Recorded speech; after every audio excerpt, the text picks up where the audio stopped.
नमस्कार, आप देख रहे हैं D9 न्यूज। मैं हूं आपके साथ में दिनेश जोल्हे। हम बात करेंगे छत्तीसगढ़ में फर्जी पत्रकारों की इन दिनों बाढ़ से आ गई है। जी हां, आप सही सुन रहे हैं।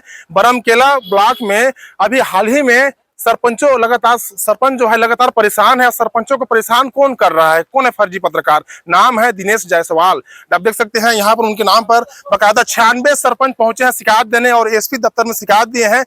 कितना पीड़ित है, मानसिक रूप से प्रताड़ना किया जा रहा है। जबकि 6 फरवरी को समाचार के लिए गए थे बनाने और 6-7 दिन बाद समाचार चला आ गया। तो 5-6 दिन का गैप था, उसमें आप समझ सकते हैं वो गैप क्यों किया गया था। अगर पत्रकार है, समाचार छापना था सोशल मीडिया में तो उसी दिन छापना था या एक दिन बाद छापना था। लेकिन 6 दिन तक उनको समय दिया गया कि पैसा बच गया था उसको मांगने के लिए, लेकिन नहीं दिए तो इनके नाम को जो है खराब किया गया। चलिए मैं ले चलता हूँ सीधा। जो सरपंच है, कहाँ सरपंच कहाँ गए? अच्छा, क्या नाम है आपका? भारती देवेंद्र नायक। अच्छा, कहाँ के सरपंच हैं आप? ग्राम पंचायत करपी। ये शिकायत देने आए हैं, क्या हुआ था, घटना क्या हुआ था? हम लोग स्टाफ डैम निर्माण कर रहे हैं, वहाँ पे दिनेश जायसवाल नाम के प्रेस से आया हूँ करके बोला, और वहाँ पे काम को देख के आप लोग भ्रष्टाचार कर रहे हो करके पैसा का डिमांड किया। तो मेरे हस्बैंड 50,000 मांगे हो, तो 20,000 कैश दिए और 30,000 नहीं था तो उसको बाद में देंगे करके बोले। उसके बाद नहीं देने के बाद वो हम लोगों का फर्जी वीडियो वायरल कर दिया। अच्छा, और फोन वगैरह भी किए थे आप लोग को? हाँ। इंजीनियर था या फिर आप सरपंच हैं आप लोग को? हाँ, मेरे पति को इंजीनियर लोग से टॉर्चर करवाते थे। अच्छा, उनके माध्यम से इंजीनियर थे? हाँ, मतलब काम को हैंडल अभी करो। सरपंच हैं? अच्छा दीदी, शिकायत देने आए हैं। दीदी क्या चाह रहे हैं? ये पत्रकार लोग जो है हम लोगों को बार बार, जब से सरपंच बने हैं सभी सरपंचों को कब विज्ञापन के नाम पे कब काम के नाम पे फोन करते हैं, और जब उनका पूरा आईडी मांगा जाता है तो देते भी नहीं है। और हाँ, फर्जी है क्या नहीं जानते, लेकिन हम लोग प्रूफ के लिए बुलाते हैं, आप सामने आप बोलते हैं तो मतलब नहीं देते हैं प्रूफ, और बार बार हम लोग को परेशान करते हैं। और करपी सरपंच के जहाँ काम चल रहा है वहाँ पे वो आमने सामने जाके उनको पैसा का डिमांड किया, आपका काम गलत है बोल के। अच्छा, चलिए, सरपंच संघ के जिलाध्यक्ष यानी कि डिस्ट्रिक्ट प्रेसिडेंट यहाँ मौजूद हैं। क्या नाम आपका? खगेश्वर आत्र। अच्छा, ये शिकायत देने आए हैं सैकड़ों की संख्या में सरपंच है ना यहाँ एसपी ऑफिस में? जी। बताएंगे। अभी हाल ही की घटना है, 6 तारीख की घटना है। हमारे ग्राम पंचायत करपी के सरपंच जी के यहाँ इन लोग गए, दिनेश जायसवाल, सुनील टंडन, और जहाँ स्टाम्प डैम निर्माण हो रहा है उसको देखे। फिर उसके बाद उसको यूट्यूब के माध्यम से न्यूज भेजे और उसमें बोले, फिर उनको फिरौती की मांग की गई कि अगर आप इस पैसा नहीं देते हो तो हम इस जो न्यूज बनाए उसको चलाएंगे। फिर उनके बाद लेन देन की तय हुआ, 50,000 में लेन देन तय हुआ। ये डर गए, काम वास्तव में इनके द्वारा काम सही कराया जा रहा है, लेकिन ये डर गए कि भाई एक सरपंच की एक छवि होती है, तो मेरी छवि कहीं धूमिल ना हो जाए करके डर गए, और पैसा के लिए एक जो ऑफर दी, जो पैसे की लेन देन हुई उसमें ये सहमति जताया कि मेरा नाम न खराब होगा। बाकी इनके द्वारा कार्य अच्छा किया जा रहा है। तो फिर उनको 20,000 रुपये इनके द्वारा नगद दिया गया उनके पति देवेंद्र के द्वारा। फिर 30,000 जो बाकी रहा, अगर गलत न्यूज रहता, मतलब गलत अगर कार्य रहता तो भाई उनको 7 तारीख को छाप देना था या न्यूज के माध्यम से चला देना था। वो चलाए नहीं लोग।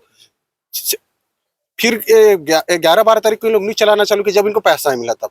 तो उसी विषय को लेकर हम लोग एसपी साहब को शिकायत करने आए हैं, और सरपंच एकता को भी, सरपंच पूरे एक हैं। और एक चीज और आपके माध्यम से बताना चाहूंगा मैं भाई, जैसे आप कोई भी सूचना का अधिकार के तहत जानकारी मांगते हैं तो हम उनको बोलते हैं कि भाई आप आके अवलोकन कीजिए रिकॉर्ड, तो अवलोकन करने नहीं जाते हैं उन लोग। तो भाई अवलोकन करने नहीं जाते हैं, सीधा वो फिरौती में आ जाते हैं। तो भाई आपको अगर रिकॉर्ड ही अवलोकन नहीं करोगे तो फिर कैसे बनेगा? जरूरी है। और उसके बाद बोलते हैं नहीं, हमको फोटो कॉपी प्रतिलिपि भेज दो, फोटो कॉपी करके दो। भाई आप अवलोकन कर लो, अब सही में पत्रकार हो, सही में आपको जनता के लिए आप काम कर रहे हो तो भाई जाके ऑफिस में, पंचायत ऑफिस जाकर अवलोकन कीजिए। उसके बाद अगर गलत है या जो भी है तो उसका फोटो कॉपी आप लीजिए। तो डरते क्यों है जाने के लिए अवलोकन के लिए? अगर सही में पत्रकार हैं तो ये सही में अगर जनता के लिए काम करें तो जाना चाहिए इनको अवलोकन के लिए, ये जाते नहीं है। तो बस इसी सब विषय को लेकर हम लोग एसपी सर को बोले हैं, और जितने फर्जी पत्रकार हैं उनके ऊपर कार्रवाई करने के लिए निवेदन किए हैं बस। अच्छा, यहाँ क्या आश्वासन क्या मिला? आश्वासन नहीं मिला है कि अपन कार्रवाई करेंगे बोले हैं, और वो ये भी बोले हैं कि जितने भी साक्ष्य आप लेके आइए बोले हैं, आपका सपोर्ट करेंगे बोले हैं। आप भी गलत रहोगे तो आपका सपोर्ट हम नहीं करेंगे बोले। तो साक्ष्य किस प्रकार का साक्ष्य हम खोज रहे हैं विभाग जो है? विभाग का कहना है कि किसी भी रूप में लेन देन की मामला कुछ भी हो, हमको एक साक्ष्य चाहिए।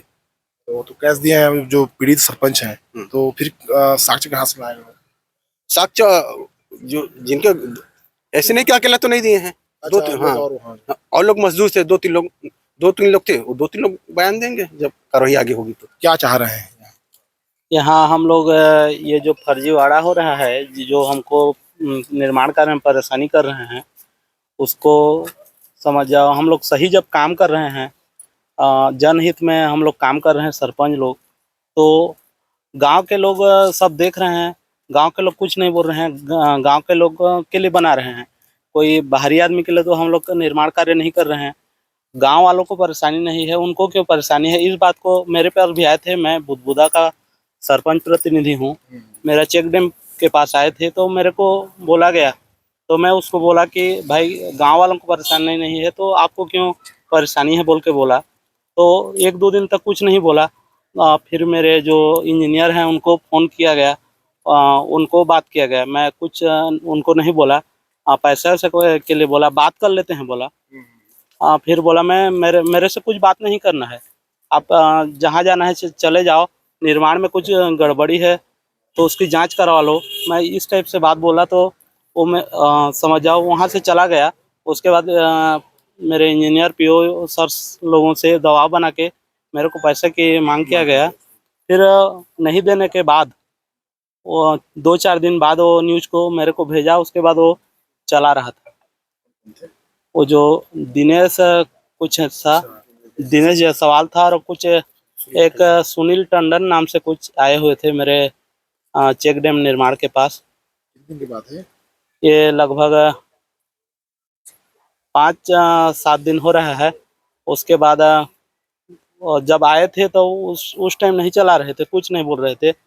बाकी मेरे को वैसे बोले तो मैं उनको ठीक ठाक है बोलो, जो होगा होगा देख लो बोल के बोला। उसके बाद ना सीधा इंजीनियर लोगों को परेशान करने लगे, और उसके बाद वो लोग भी कुछ नहीं बोले, रिस्पांस नहीं दिए, तो वो लोग न्यूज़ को मेरे चलाए हैं। भैया क्या लगता है कार्रवाई करेंगे? होगा। एसपी साहब ने हमको भरोसा दिलाया है, और हम लोग तो ये चाहेंगे कि ये लोग पत्रकार लोगों के नाम को भी बदनाम कर रहे हैं। ये लोग पत्रकार नहीं, यूट्यूबर हैं और सिर्फ ब्लैकमेलर हैं। इनको न जनता की कुछ से लेना देना है, इनको सिर्फ अपना वसूली से मतलब है। तो सरपंचों को ब्लैकमेल करके सिर्फ पैसा वसूली का मामला ही बना रहे हैं। तो दोनों के ऊपर अभी दिया है लिखित खिताब। जी, देख सकते हैं छत्तीसगढ़ में पत्रकारिता किस प्रकार तार तार हो रही है, और इसका जिम्मेदार है ऐसे जो है अवैध वसूली करने वाले पत्रकार। क्योंकि मैं उनको अवैध वसूली इसलिए बोल रहा हूं, अगर 6 तारीख को वहां गए हैं तो समाचार को 11-12 को क्यों चला गया? 5 दिन का गैप क्यों था? 5 दिन में क्या कहानी वो लोग सोच रहे थे? भाई इंजीनियर लोग को जो है, मैं भी एक समाचार बनाता हूँ, मैं भी एक यूट्यूबर हूँ, लेकिन मेरा समाचार आप देख लीजिएगा, मैं कोई वीडियो को काट छाट नहीं करता। जो वीडियो हुबहू रहता है डाल दूं उस चीज को, क्योंकि समस्या भी उसमें दिखाना जरूरी है। एडिटिंग करके म्यूजिक डाल के पहले तो इंजीनियर को भेज रहे हैं, फिर उस सरपंच को भेज रहे हैं, उसके बाद उनके द्वारा ना जब कहा गया तब जाकर के उसको यूट्यूब में अपलोड करते हैं। इसकी हम जो है विरोध कर रहे हैं, और ऐसे पत्रकार हो ही नहीं सकते, क्योंकि वो सिर्फ वसूलीबाज है, और इनके ऊपर जो है जो संगीन धारा बनता है कार्रवाई करना सुनिश्चित किया जाए, क्योंकि पत्रकारों के नाम जो है धूमिल हो रहा है। और छत्तीसगढ़ में पत्रकारों के ऊपर जो हमला होते हैं ऐसे लोगों के चक्कर में होते हैं, क्योंकि ये जो है एक्सटॉर्शन करते हैं। दिनेश जोल्हे, सारंगढ़।